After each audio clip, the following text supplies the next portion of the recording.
అందరి నమస్కారం. నేను మీ కొమ్మర్రాజ్ భరద్వాజ్ శర్మ. ఈరోజు మనము గురు మహాదశలో బుధ అంతర్దశ గురించి తెలుసుకుందాం. ముఖ్యంగా గురుడికి బుధుడు భద్రశత్రువు.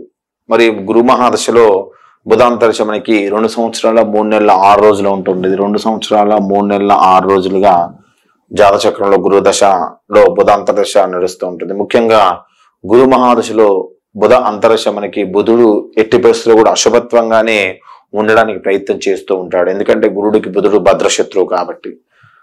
అదేవిధంగా జాతచక్రంలో మనకి గ్రహం అనేది 2వ స్థానంలో కానీ 11వ స్థానంలో కానీ ఆధిపత్యం వహించడం కానీ 6, 8, 12 స్థానానికి ఆధిపత్యం వహించడం కానీ, అంటే 2, 11 స్థానానికి 6, 8, 12 స్థానానికి ఆధిపత్యం వహించడం కానీ, గ్రహం పీడ కానీ దేన కానీ కళ కానీ బీత కానీ వికాల అవస్థలో ఉన్నప్పుడు కానీ, గ్రహం అతిచారంలో ఉన్నప్పుడు కానీ, గ్రహం వక్రగీతిని పొందినప్పుడు కానీ, గ్రహం గ్రహ యుద్ధంలో ఉన్నప్పుడైతే మనకి అశుభత్వంగా ఉండేటువంటి గ్రహంగా మనకి గురు మహాదశ తీసుకుంటూ ఉంటాం. దాని బుధ అంతర్దశ కూడా మనకి అశుభత్వాన్ని కలగజేయడానికి ఎక్కువగా ప్రయత్నాలు చేస్తూ ఉంటుంది. దీనిలో ముఖ్యంగా ఎవరైతే విద్యావస్థలో ఉంటున్నారో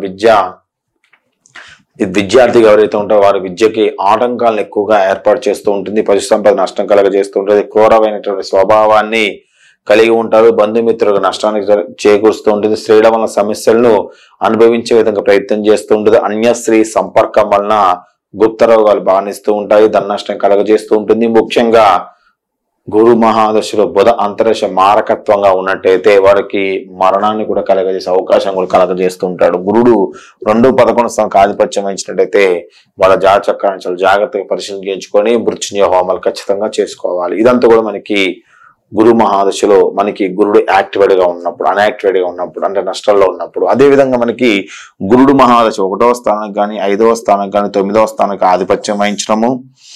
అదేవిధంగా బుధుడు జాతచక్రంలో స్వక్షేత్రంలో కానీ, ఆయనకి స్వక్షేత్రమైనటువంటి మిథునంలో కానీ, కింద ఉన్నటువంటి కన్యలో కానీ, తనకున్నటువంటి ఉచ్చస్థానం మళ్ళీ కన్యలో కానీ ఉన్నప్పుడు కానీ, గ్రహం అనేది ఒంటరిగా ఉన్నప్పుడు మనకి బుధ మహాదశ అనేది కొద్దిగా బుధ అంతర్దశ అనేది కొద్దిగా యోగించడానికి అవకాశం ఎక్కువగా ఉంటుంది. కాబట్టి ఆ గురులో బుధుడు మనకి శుభత్వాన్ని కలగజేసి మంచి శయన సుఖాన్ని కలగజేస్తూ ఉంటాడు. కుటుంబ శుభ కార్యక్రమాలు నిర్వహిస్తూ ఉంటారు. భూ సంబంధమైన స్థిరాస్తుల్ని ఏర్పరచుకునే విధంగా ప్రయత్నం చేస్తూ ఉంటారు. సంఘంలో గౌరవ మర్యాదలు మొత్తం కూడా పెంచుకుంటూ ఉంటారు. దైవభక్తి పరులై ధార్మిక కార్యక్రమాల్లో చురుకుగా పాల్గొంటూ ఉంటారు. సంపాదన మొత్తం కూడా పెంచుకుంటూ ఉంటారు. స్నేహితులతోని విందు వినోదాలు పాల్గొంటూ ఉంటారు. ఇదంతా కూడా మనకి శుభత్వంగా ఉన్నప్పుడు, అంటే 1, 5, 9 స్థానానికి ఆధిపత్యం వహించినప్పుడు గ్రహం అనేది దీప్త, స్వస్థ, ముదిత, శాంత, శక్తావస్థలకు ఆధిపత్యం వహించినప్పుడు గ్రహం అనేది తన యొక్క గురుడు ఉచ్చస్థానమైనటువంటి కర్కాటకంలో ఉన్నప్పుడు మనకి మంచి శుభఫలితాలు కలగజేస్తూ ఉంటాయి. లేదు గ్రహం 2, 11 స్థానానికి ఆధిపత్యం వహించింది, గ్రహం అనేది 6, 8, 12 6వ స్థానం రోగస్థానం, 8వ స్థానం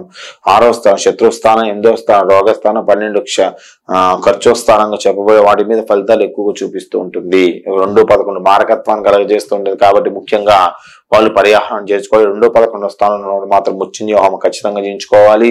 6, 8, 12 స్థానానికి ఆధిపత్యం ఇచ్చిన వారు ప్రతిరోజు కూడా దత్తాత్రేయ శ్లోకాన్ని పారాయణం చేస్తూ ఉండి, గురువారం రోజు ఉదయం 6 గంటల నుంచి 7 గంటల మధ్యలో దత్తాత్రేయ స్వామికి 16 సార్లు ప్రదక్షిణ చేస్తూ ఉండండి.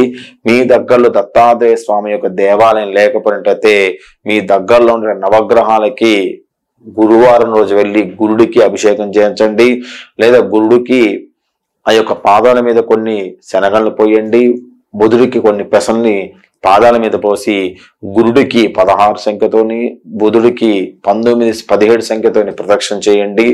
ఆ విధంగా చేయడం వల్ల మనకి శుభఫలితాలు కలగడానికి అవకాశం ఎక్కువ. ఇంకా మంచి శుభఫలితాలు కలగాలి అంటే గురువారం రోజు గురుడికి అభిషేకం చేయించి శనగలు, పెసలు 1.25 kg దానం చేసి ఒక చిన్న రాగి ప్లేట్లో కొన్ని శనగలు ఉంచి దానం చేయటం వల్ల, పసుపు రంగుతో ఉన్నటువంటి వస్త్రాన్ని కలిపి బ్రాహ్మణులకు దానం చేయటం వల్ల, పసుపు రంగు ఉన్నటువంటి పంచెల్ని దానం చేయటం వల్ల, అదేవిధంగా పసుపు రంగులైనటువంటి పట్టు పంచని దేవాలయంలో దేవుడి దానం చేయడం వల్ల, యజ్ఞ హోమాది కొరత నిర్వహించుకోవడం వల్ల, తర్పణాల వల్ల గురుగ్రహ యొక్క చెడు ప్రభావం అనేది మనకి తగ్గుతూ ఉంటుంది. గురుడికి 16,000 సంఖ్యతో జపము, బుధుడికి 17,000 సంఖ్యతో జపం చేయించుకోండి. గురుడికి 2 మాల అంటే రుద్రాక్ష 108 మాలతో 2 సార్లు గురుడికి ఆ యొక్క బృహస్పతి అతి అన్న మంత్రంతో, గురుడికి ఉద్భుజ్య స్వాగ్ని మంత్రంతో హోమం చేయించుకోవడం వల్ల ఈ విధంగా మన గురుగ్రహ యొక్క చెడు ప్రభావాన్ని మనం తప్పించుకోవడానికి మనం ప్రయత్నం చేయొచ్చు.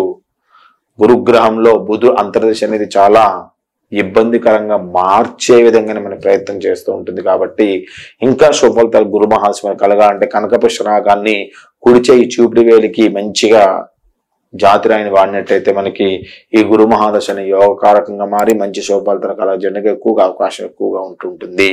ఇది గురు మహాదశలో ఉన్నటువంటి బుధ అంతర్దశ గురించి.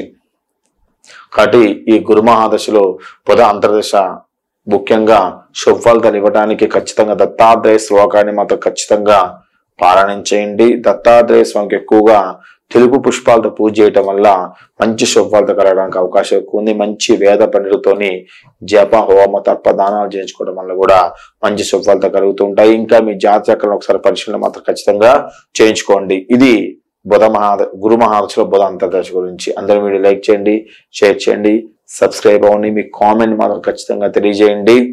మీ Komaraj Bharadwaj Sharma, PhD in astrology. అందరికీ నమస్కారం.